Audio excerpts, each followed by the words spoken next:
Hey guys, let's go to problem 28. Now problem 28, this is going to be tough. So let's just try to write 28 and let's just highlight the given information. F of x equals absolute value of x. Got it. So f of x equals absolute value of x. So that must be even function. And g of x is going to be the decimal part of these functions. So we get x minus the floor part of x, okay? So normally people write it as these bracket or brace to illustrate that that's going to be the decimal part, and we got g of x in that following form. All right, so with the domain, that domain's going to be some non-negative real, and then h of x somehow. Well, we got h of x. H of x is going to be somehow g of negative x. Okay, so h of x equals g of negative x. I need to solve this. And by the way, h of x has been defined as g of f of x. Okay, so g of f of x. So can we sketch what this portion is first? If I sketch what that portion is, it's going to be great. So step number 1. So let me just first sketch what g is going to look like. So we're going to sketch g of x. Okay.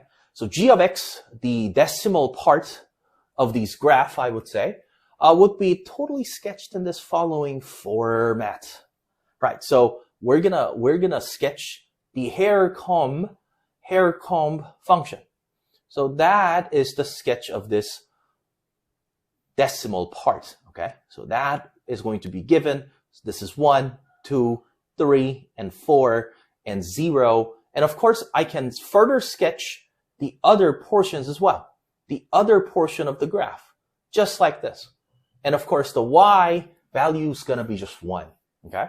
Now, we have this function, and I need to put the absolute valued graph. But, like that being said, in fact, I just need to put the absolute value symbol.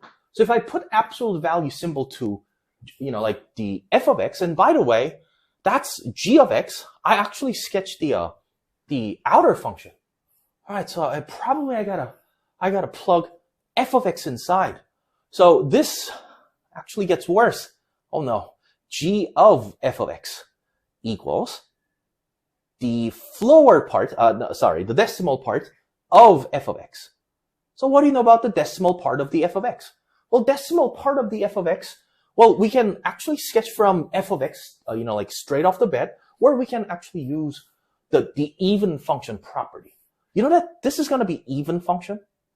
So that must be absolute value of x. So absolute value of x means that you have to just sketch this portion first, and then you got to reflect it about the y-axis. All right, so here we go. Let me use this graph and try to argue a little bit more further on. So if I sketch absolute value of x, and just follow the floor part, so to speak, and let me use different color. All right, so we got different color out there.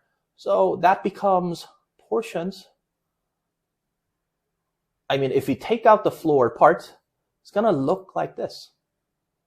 And also at the same time, it's just gonna look exactly the portion on the right side, except it got reflected about the y-axis. So we have this function out there. This is going to be g of f of x, okay? This is going to be g of f of x.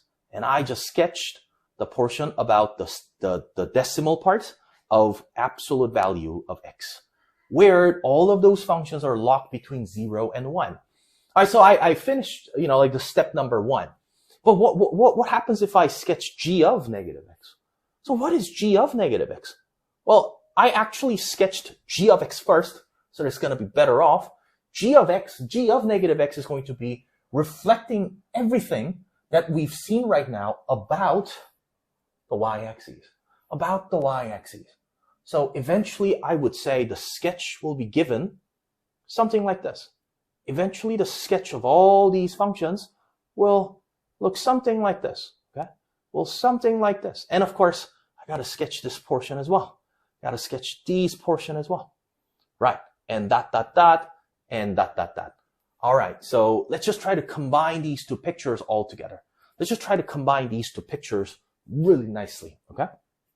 Now imagine me using different color.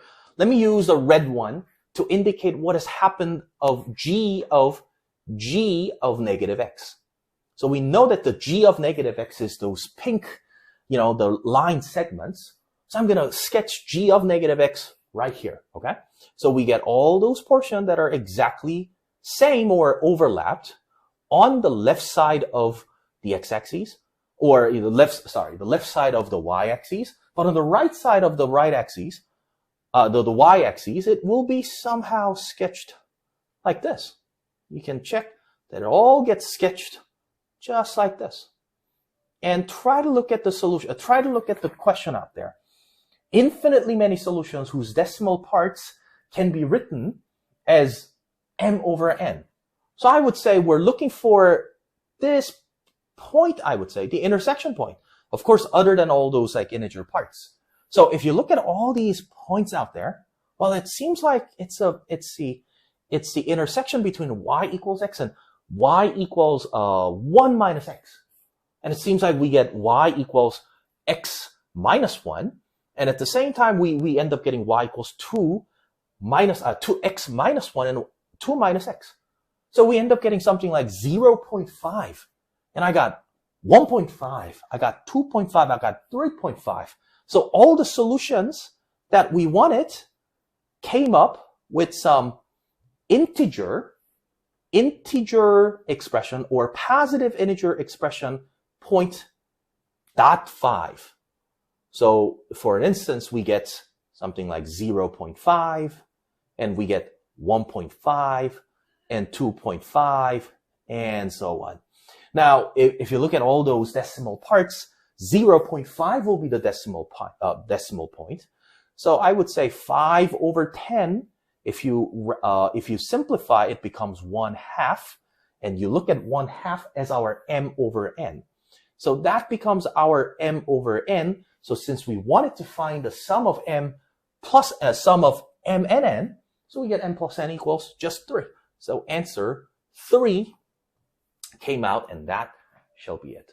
So I would say if I fix a little bit more, that became step number 2.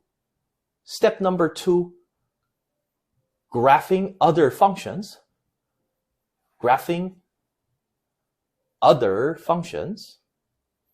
and equalize step 1 and step 2, or somehow find the intersection points between those two graphs, and we just end up getting the result.